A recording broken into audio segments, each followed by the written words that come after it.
Our guest is in the studio. Dr. Abraham Rugo is the Executive Director at IBP Kenya. We want to talk about what we saw yesterday and then what we are seeing this morning and what we are going to see in the coming days. And we are still in the budget.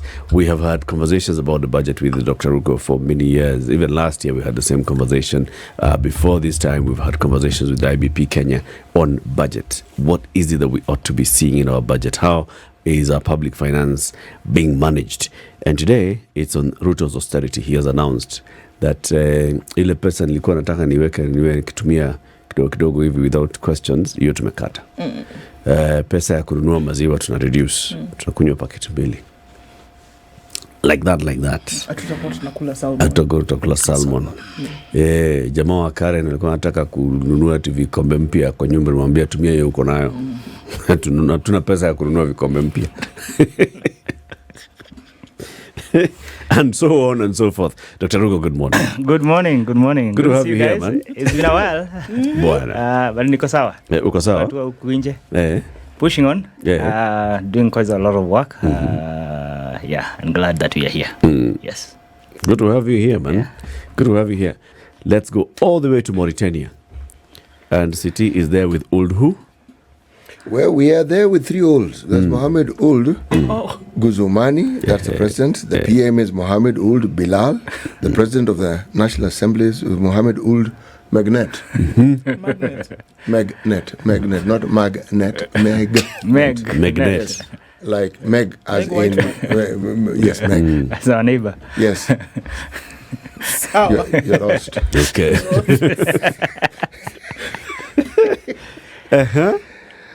Okay, the proverb from the Islamic Republic of Mauritania.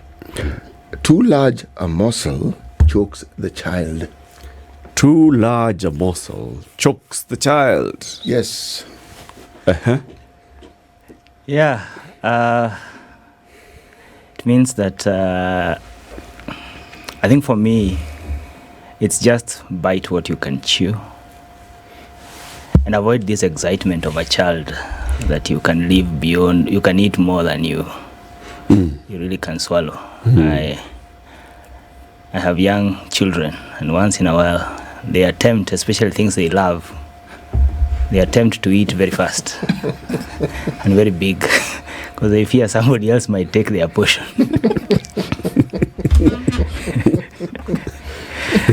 So it simply means when you have food, stop the excitement. Kula pole pole. Comes rolling. Kula pole pole. Kula pole pole. Uma ile unaweza meza.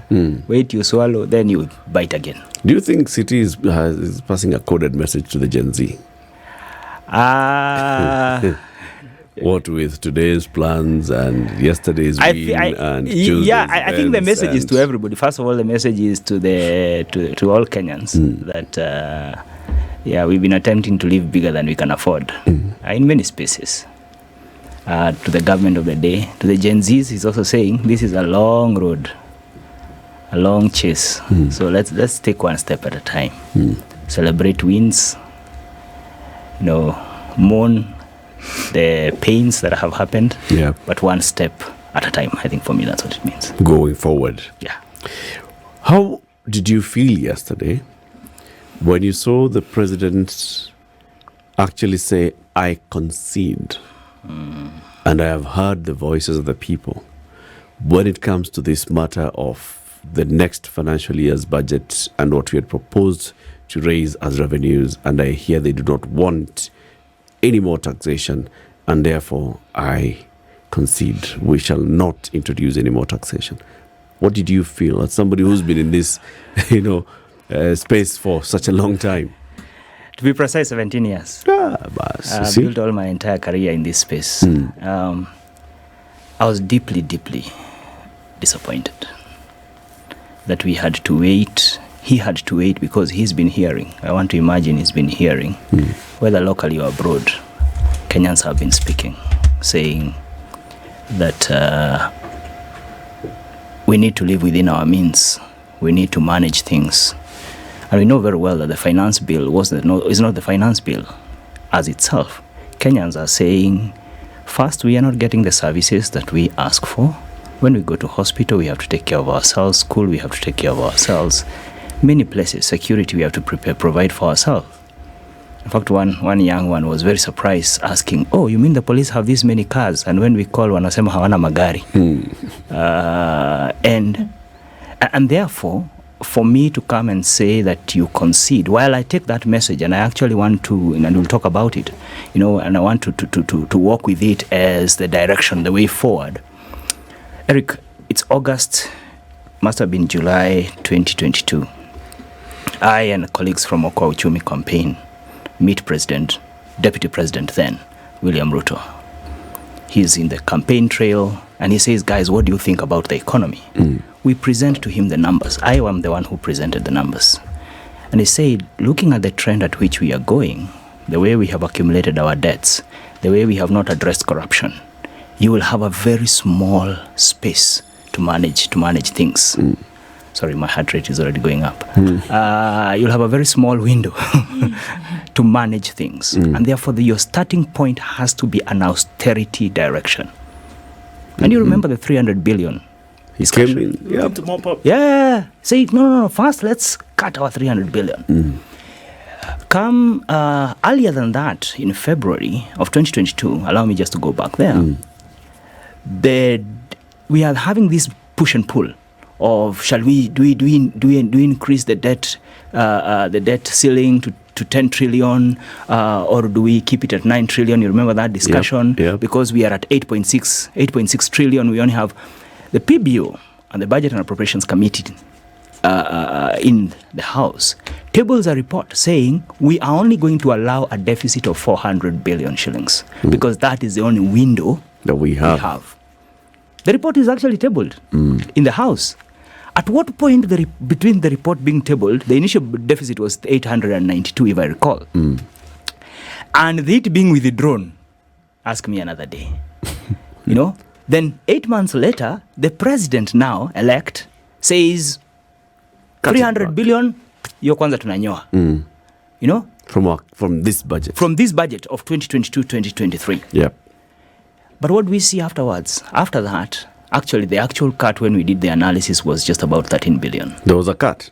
There was a small, it was a reduction, right, which finally came to about 13 billion. But in the aggregate, I think even went, to... So we still spent over 3.2 trillion. We still spend more. Okay.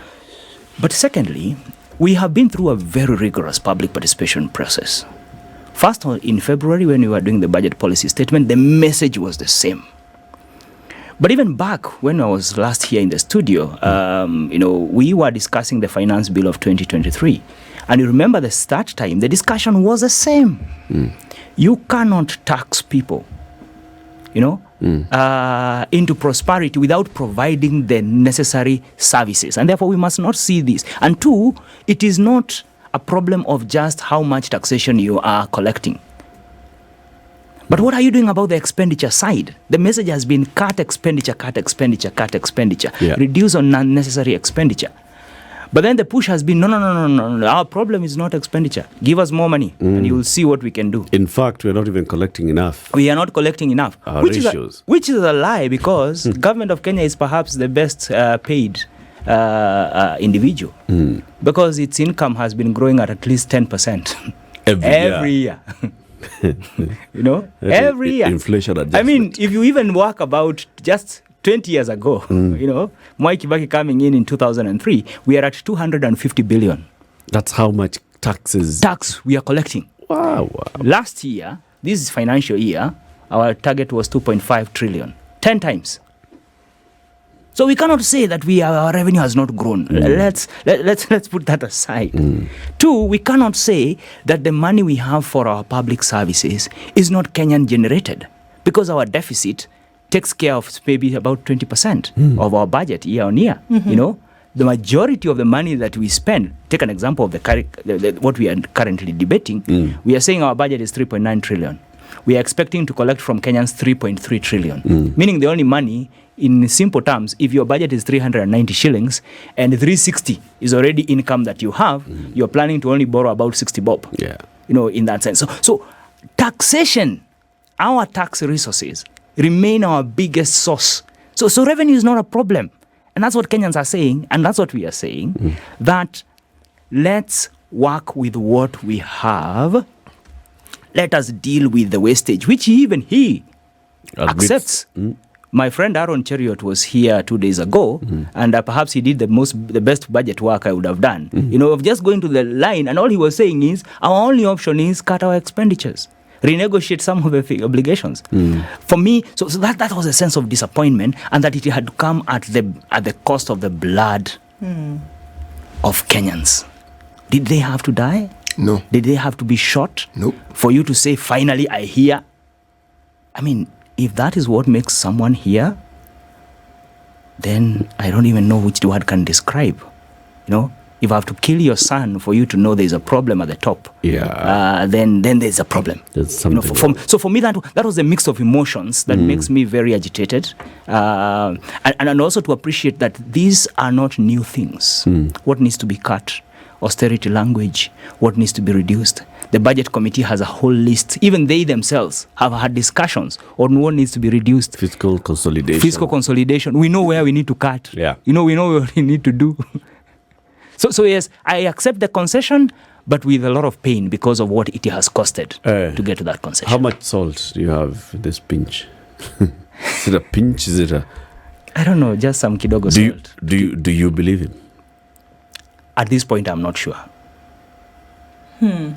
Because there's been a lot of... Okay. Heard this I before. have heard this a lot. I have read... Sometimes I read the Kenya Kwanza Manifesto. I read the budget documents. And I'm perhaps among the few Kenyans who still labor with this document. Believing that in there is still hope. Yeah. Then I come and see the actions. I meet members of parliament. We discuss some things. Then I see them voting on the floor of the house, and I almost cannot believe it's the same people I was meeting. So would that be one of the triggers, this 300? Because usually you would say, okay, well, there would be something. If at the end, what we are saying is that, look, we've understood what you're saying, and that there are excesses in spending when it comes to government expenditure is excessive, and it's not necessary in a lot of these cases. It's clear. And even if there's an acknowledgement from the top executive that, look, what we'll do is we're going to start cutting this thing. One of the things, are you saying, Abraham, that I'm not really believing you, because one of the things that you said, you were not coerced. You said we're going to mop up 300 billion. And you didn't. Yeah. So are you saying then that what is going to convince me that now suddenly you're saying you have a confidential fund, we don't know where that's coming from, you're going to chop that in two? For me, is that what you're saying? Yes. You've not shown goodwill. I mean, my pinch of salt, which I must confess is very small, is that he's still the head of state. He's still the person who holds the public trust. However low that trust currently is. And I also, in my core beliefs, I'm a man of second chances. And I believe in grace. But I am confused. Because I'm conflicted. That's the word I was looking for. You want to extend all this goodwill. You just don't know whether... Yes, I want to extend it, but I have extended it before. We have extended it before. Kenyans have extended. Students have spoken about higher education. Teachers have spoken about the state of schooling. The police... Maraga's report just tells you how much the police have expressed themselves about the state of the conditions of work. The president and his various officials, maybe mostly him, because some of the officials rarely talk, have expressed themselves about the need to live within our means. The need to weed out corruption. And then you see some of the amendments to laws in parliament, and you're wondering, are we going this way or are we going this way? Which way should I believe? Should I believe the words or should I believe the actual things that I am observing? So the actual things that you're observing. So what would then make sense that would convince people that actually, you know what, this is the direction in which somebody wants to go. If I owe 10,000 shillings and I say, well, you know what, things are a little bit difficult and I can keep quiet with my difficulty. Or if I say, well, here's a house on Bob, I'm coming back. And I come back another time and say, okay, here's another 500. But what am I doing? I'm reducing the thing. And I'm giving an action that is commensurate to the thing that I have said. Isn't it?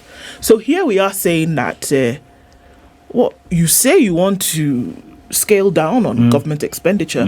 But what are we seeing that is going to convince people that actually you're serious about this? I remember a couple of months ago, I don't know which celebration it was in Tanzania, where the president said, well, you know what, this is great, but we're not spending all that money on this thing. We're not spending all this money on this thing. Take that money that you people want to use to do flash celebrations and let's channel it towards something else. So, Doc, what would we see? What would you see? And let's take it from a purely economic point of view that would say, well, actually, they're serious about this. Cutting this thing down. Good. Thank you. I think that just lands us straight into the discussion. There are a couple of things that would, first of all, be very critical. One of them is whereas he sent the finance bill back to the House, and it's basically the language is that I have declined. He's the first one to reject it. He's rejected it in total. That's the language I read from the memoir. We also need to send back the appropriation bill. They came together. They came in the same box. They were transmitted in the same letter. If you have sent back the financing measures, and it's important to clarify, the finance bill is not what finances government expenditure. The finance bill amends a multiplier of laws from which government collects taxes. So, for instance, the finance bill amends, like last year, it amended the Income Tax Act and increased created a new band, 32.5%. It's proposing to amend the Excise Act, the VAT Act, to exempt or zero rate or introduce new taxes and all of you. So those laws are the ones that are amended by the finance. So it's an omnibus. And the laws. So the laws are still existing in place, and they are the ones that are going to yield for you continually. So you cannot go to court per se and say I am referring to finance bill or finance act because it is the one that has amended. It's an omnibus. It's an omnibus. Having clarified that. But there's the expenditure side, which is what we are talking about. In this show and many shows, I think I'm not the only one who has said we do not have a revenue problem, and I have just demonstrated in the last couple of statements. We have an expenditure problem. The first thing that will make me believe is if he sends back the appropriations bill and says, hata hii nimekata.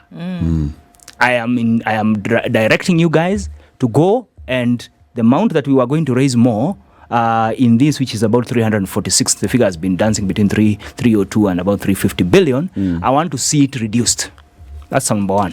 Number two, we have 248 state and owned enterprises. They go by their different names, government-backed agencies. These are the sagas, parastatals. In some sectors, you have up to 10 of them. Whether you think about energy, you have Ketraco, you have Kengen, you have KPLC, you have REREC, you have REA, you have GDC, you have all these institutions. These institutions, these sagas, consume about 25% of our budget. What? By consuming, please. They are consuming to do it, paying salaries. The amount of money that we transfer. So this is how it works. You hear ministries, departments, and agencies. The Ministry of Energy has got agencies within it. Let's start with has state departments. For energy and for petroleum. Within those state departments, they have agencies. These are semi-autonomous because they operate semi-autonomous, but they get transfers for their operations from government. When you put the total of all those institutions, give and take, they have been operating between 25 and 28% of our budget. So if you're talking about 3 trillion budget, about 1 trillion is the transfers we make. KQ is there, all these KPA, KPLC, all these institutions are there. Second thing. How much do they bring back? That's a big question, and I'm coming to that. Secondly, of the about 2.8 or thereabout trillion risk exposure, about 2.6 is according to the Parliamentary Budget Office. 2.6 is by these institutions. About 60% of the pending bills are by these institutions. But most sad, and Kadir's committee did establish this, is that most of them are not performing. They are loss-making institutions. In other words, all we are doing, and answering your question, we're just pumping in money, just pumping cash every year. There are days we are bailing out institutions like KQ, which were anyway, as per their motto, better late than never. It's still full nonetheless, But still, there are years we have actually bailed it out with up to 20 billion Kenya shillings. And we are still pumping in. These are the institutions that we also are publicly guaranteeing debt. So, and this is part of the rhetoric that has been in existence for a very long time. Are these institutions, all of them, supposed to be generating an income? They are supposed to be generating. That's why they are called state-owned enterprises. That's the enterprise. KPLC is supposed to be registering. That's why even some of them are trading in the Nairobi, in Nairobi Security Exchange. Yeah, they're supposed to be generating income because they are an investment. It's like a business that you have put up. So imagine a shop that you have for selling goods, but every month you have to go back to your pocket and put in more money. But there's nothing it gives you back. It either just gives you a symbol that you are a business person. These 248 institutions, Eric, for me, will be, so the first one is send the appropriations. 2, clear, in fact today, not tomorrow, I expect to see a list of the institutions that are first of all being wound up, because some of them need to be wound up, and institutions that are basically being put on receivership. That's important. Thirdly, I think, and this is not symbolic, the public affairs and international relations sector, which has got the Office of the President, has got foreign affairs, is going to spend about 344.4 billion. On what? In the proposed budget. In proposed budget. Question.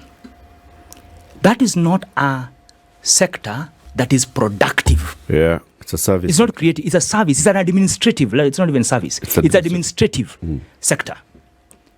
Shouldn't we be moving that money? But when you compare to what we are spending on industrialization, the Kenya Kwanza government has talked about, the value chain, the manufacturing value chain. But you'll be surprised that is where we are putting the least amounts of money in terms of total, our investment, if you think about it. Because how else are we going to create employment? You are not going to create employment by expanding government.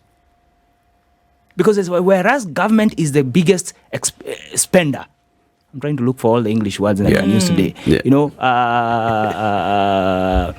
Is the biggest spender in an economy, unless that government is spending in a productive sector, in enhancing the environment for doing business, in enhancing, our productive sectors, in supporting manufacturing and industry, and you have had the Kenya Association of Manufacturers here.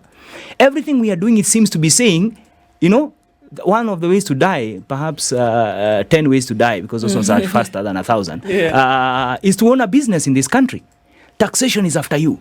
The cost of energy is after you. The cost of, the compliance, the number of things that you need to do in terms of, for me, those are the things that will start telling me that we are serious about. That we are serious. It's calling austerity. Because, you see, austerity says, let's move money from areas that are not productive. And every time countries have gone into austerity, they accompany it with a stimulus. Because austerity simply means that the biggest spender in an economy is no longer performing. Is at the risk of being insolvent. So what do? You move money to where people are working. You create employment. Eric, the events of the last 2 weeks should tell us something very powerful. That we have a huge population that is educated, that is skilled, but does not have a space to enjoy a meaningful life from their skill and their education. That is exactly what is happening. And when you listen to the young people, they are not confused. They are very clear in their minds. And they are not speaking for themselves only. They are speaking for all of us. Because we want to earn our own income. We don't want to be given cash handouts. We want to be able. So for me, those are the things that will then start telling you that. And then the third thing is that we have massive duplication of responsibilities. For instance, You have allocations to State House. Mm-hmm. You have allocations to the office of the president. You have allocations to the office of the deputy president. You have allocations now even to the office of the first lady and the second lady. You have allocations to the office of prime cabinet secretary. You also have allocations to the office to the Ministry of Foreign Affairs. Yet they both are headed by the same person. Come to the devolved systems. You have sector like water. You have county governments that are responsible for providing water services. Then you have a plethora of state agencies that are supposed to also be dealing with water. You know, whether you're talking about the water development authorities, whether you're talking about the water trust, whether you're talking about the name is running away. Warma, all these institutions. Yet all of them, bottom line, does Eric have water in her house, in his house? Does Ndu have water in her house? Bottom line. Yeah. So you have duplication. Come to roads. You know, you have a Ministry of Roads and Transport. You know, have a roads board. You have a roads board. Then after having a Kenya roads board, you have Kenha, you have Kura, you have Kera. Yeah. Then you have the road maintenance levy fund, managed by the Kenya roads board. Yeah. Then, but at the bottom of at the end of the day, all you need is to have roads built, roads functioning. Yeah. So this and when we start going into this, and because I have had conversations with, there's a time when I was asked, what should be cut? I started listing these things. Then the room started changing and getting very mellow because everybody started saying, iyo si ni ya fulani. Why are you touching my thing? Yeah. Why are you touching so-and-so's thing? You know, why are you? So these are the things. So the president has promised austerity, and he has started by saying, we'll cut back chai, mandazi here, hapa kwangu, and so on and so forth. But he's saying, for us to actually see this proper austerity in government, we need to look at other sectors that bleed us and take our money. 25% of our revenues going to service all these state and government agencies, that's a lot of money. And it needs to be reduced. You're going to Parliament. Yes, I was going to Parliament, and I was saying that I think it's time to rethink CDF. Rethink? I'm just being polite. Okay. I think it's time to wind it up. Really? And my reasons are simple. You see, when we came up with the Constituency Development Fund, it is because the central government then. And I was surprised to see a document the other day that still refers to the central government. Anyway, the central government had failed. When Engineer Morioki tabled the Constituency Development Fund, it was also a thing that was going around the world. Of how can we have development where citizens have a direct say in what basically, in ring-fenced resources for their own development. And we applied those resources for construction of roads, of schools, of hospitals, but they were for capital, they were for mortar and brick, because that was argued as the big development deficiency. They were not for doctors' salaries, not for nurses' salaries, nor for teachers' salary, or for police, but they were building the infrastructure. In 2010, we passed and gave to ourselves our constitution, which basically Article 174, Article 1, Articles 10, and then you move to 174, created a devolved system of government. And we said those structures, the national government and the county government, and compare, and will be the structures through which we delegate power for the delivery of public services. We went further. Articles 188, 186, 187, 188, and 189, and even give how the functions would move between national government and county government. We created structures of accountability. The National Assembly, the Senate, forming the Parliament of the national government, and county assemblies at the county level. And we created the Office of the Governor, and at that very point, we said the work of a member of Parliament is now to provide national oversight. So members of Parliament in the Senate, they provide national oversight on matters devolution and counties. Members of Parliament in the National Assembly, They provide oversight on all matters that the national government is responsible. So they have that dual role of checking the national government, but also passing laws that affect the entire country. So why do we still have CDF, which has given birth to a multiplicity? Because that's another area of wastage. Let me give you an example. A child who wants bursary is spoiled of choice today. We have a Ministry of Education that basically is supposed to get and to provide capitation for a high school student. Yes. That high school student can go to their local MCA and get a bursary. They can go to their governor and get a bursary. They can go to their MP and get a bursary. The president also has a bursary for education. And they still can go to NGOs that are operating and perambulating in their area and get a bursary. And there are private corporates, Wings to Fly and all these other institutions, foundations. What are we doing? The first 6 that we have mentioned are government, are public taxes. Coming out from the same pot. Coming from the same pot. And we still have a capitation. We are still paying teachers. What are we saying? So you start asking yourself, isn't it time to streamline this multiplicity and duplicity of spending, and people have taken advantage of it. Of course, this is the currency through which even non-performing people try to buy legitimacy. How difficult would it be? I mean, maybe that's one of the things. Okay, come on, it's hard work. You want us to do a little bit more work? How difficult? I mean, come on, we're already doing so much. How difficult would it be to streamline all of these things and get things moving? What are we saying difficult? It's simple. We have 2 structures. We have a national government. We give it the resources. Schedule 14 is clear on who does what.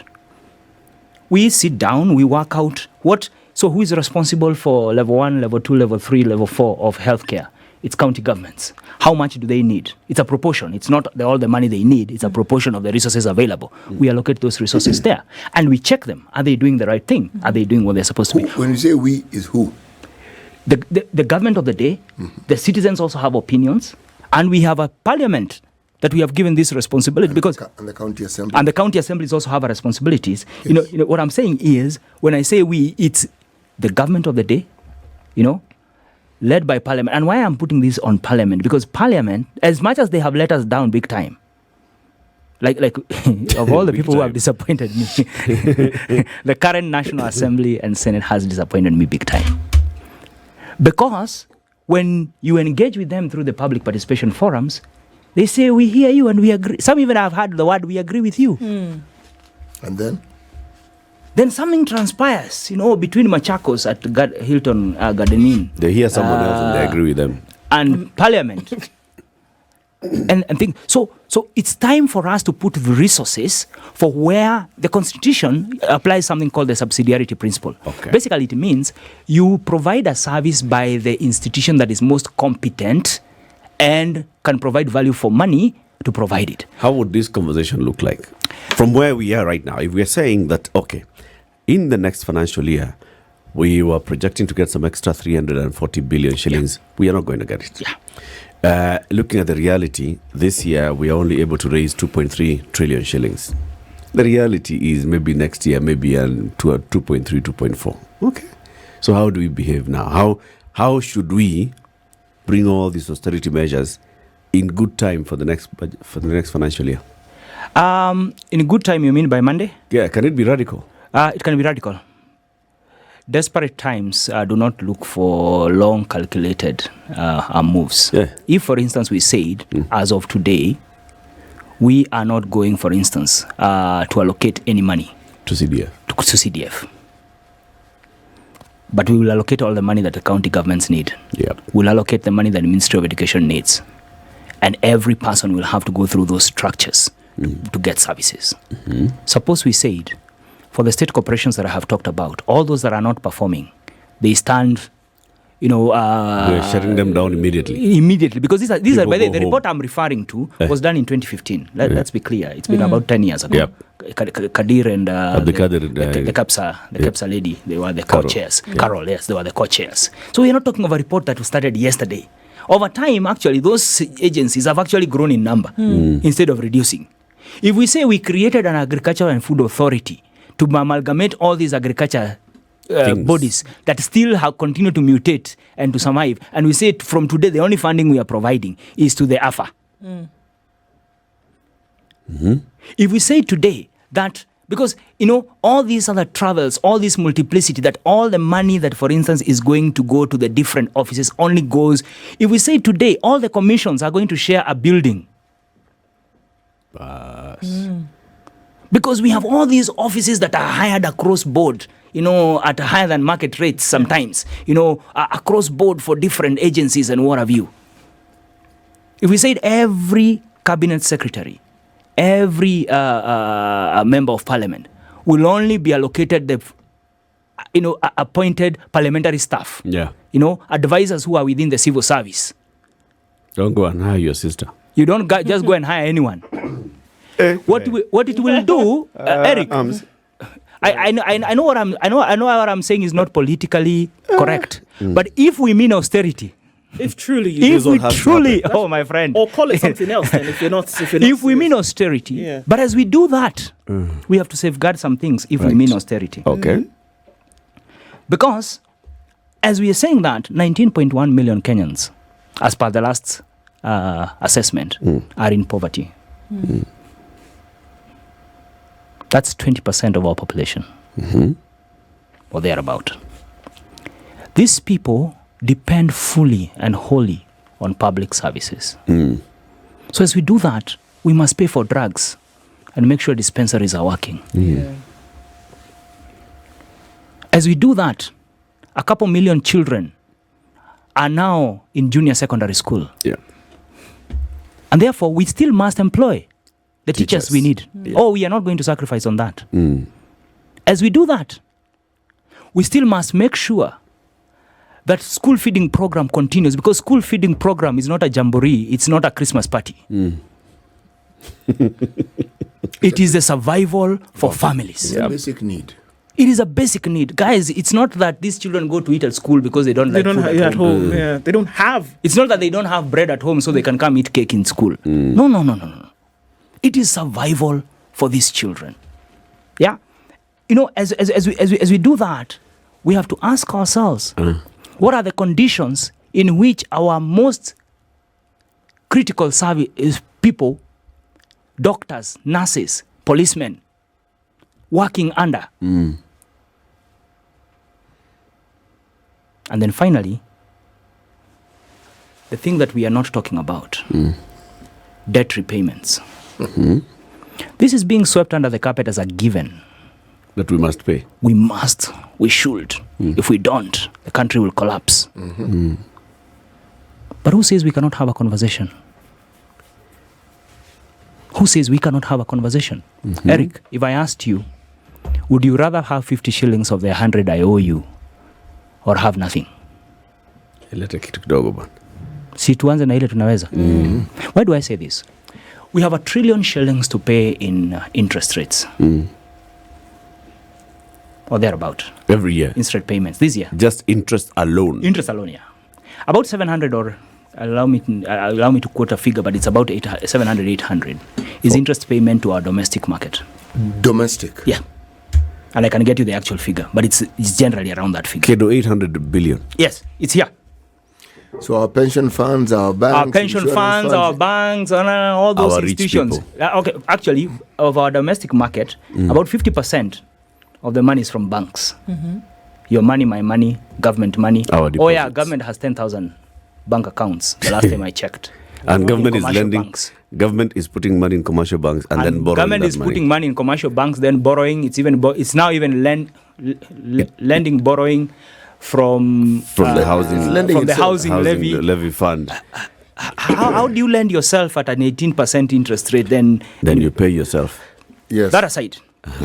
25% is from our pension funds. Yeah. They're about give and take. Okay. Then a couple percentage are insurance and a couple of international organizations. Then individuals who have been buying through those CDS. Okay. About 2% or thereabout. But remember, all these institutions I have mentioned, citizens have their money in them. Yeah. You have your money in a bank. You have our money in a pension fund. You have our money in insurance. Yep. And even when you buy directly, it is your money. It is your money. And when you buy, it's still your money. Uh-huh. You get? Uh-huh. So I think at a time like this, when the government is borrowing at 18%, the first thing is for government to say, we are not going to borrow at those percentages anymore. And I think Derito Moreithi was here and he said as much. We are only going to take credit at 7%, for instance. Why do you think they allowed themselves to buy? Ruto said something like that. He went to the market, to the Nairobi Securities Exchange, Yes. and said, we will not borrow beyond 10%. Yeah. And then the following week, he was the central bank. An interesting conversation will be with who is we. Who's we? Who's did we? have the conversation? Yeah. Who is this we? Yeah. We are talking about. Who bids? Who bids and with what amounts? Yeah. But there's a question I want to ask you even as we go along this. This talk about selling off some of... Yeah. Yes. Our parasitos. Yes. Yes. There's a lot of talk about how useful it is going to be. I even had someone make a slip this morning. It was a conversation in history about how, give an example of privatization. They even gave Safaricom as privatization. I said, hey, anyway. But perhaps I agree with you. So the PBO, the Parliamentary Budget Office, approximates that if you sell quite a number of these institutions, you should be able to make upwards of 30 billion Only every year for some of them. Every year. Remember, government still has a minority shareholding in a number of key companies, in Safaricom, in KCB, in Cooperative Bank. If it releases those things, those shares, basically it will get some money, which can fix some of the holes. You see, right now, the language of austerity is let's mop up every shilling You can get. and therefore, if every shilling counts, then every shilling must be counted. Chiti, are you asking whether this is actually beneficial? I am asking... It is beneficial because on one hand, first of all, I'm saying you have to wind up some. Some, their only success is their death. Yes. Some need to go. Yes. The others, you need to liquidate. There's no disagreement there. I'm simply asking the question, alongside this question, are we saying that some of these institutions were from the very beginning doomed to make losses? Oh, yes. Or have they been failed over time? Yes, or have they been made to fail over time because of individual interests? My sense is that when you look at the design of some of these institutions, the goal was very clear.